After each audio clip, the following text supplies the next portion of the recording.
Despite incidents like these, Portland police tell us the city's homicide numbers are down significantly compared to the first 2 months of last year. 9 people have been killed so far this year, compared to 19 in January and February of last year. One of the tools the city of Portland is considering to crack down on gun violence specifically is gunshot detection technology. Tonight, a town hall meeting gave community members a chance to weigh in on some of the options on the table. This comes as the Portland City Council is expected to vote on a gunshot detection pilot program in the coming weeks. Fox 12's So-Young Kim joins us now in studio with the story. So-Young? Pete, Nora, more than 100 community members joined the virtual town hall, and many people raised concerns and questions.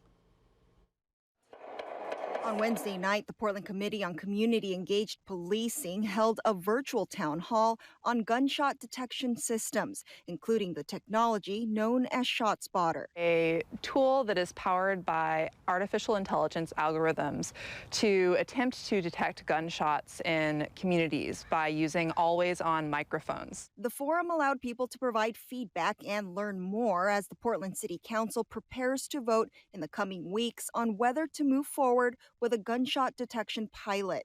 Panelists representing various organizations, the Portland Police Bureau, and Mayor Ted Wheeler's office participated in the discussion. Captain Jake Jensen from PPB says his objective for attending was to hear public input. One of my primary tasks here is to listen to the community and talk about how, if we do engage in this pilot process, we should engage in the pilot process. What sort of safeguards or guardrails we should have in place. Many people voiced their concerns for implementing gunfire technology in the city of Portland.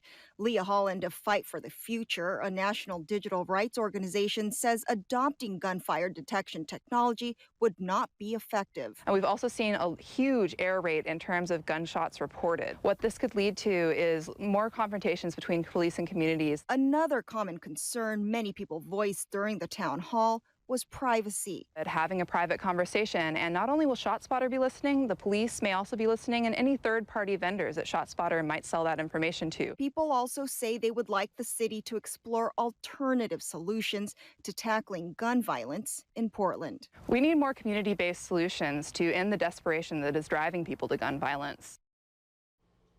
The committee says in January, the city of Portland changed course and started evaluating additional gunshot detection technology companies other than just ShotSpotter. Live in studio, So-Young Kim, Fox 12 Oregon.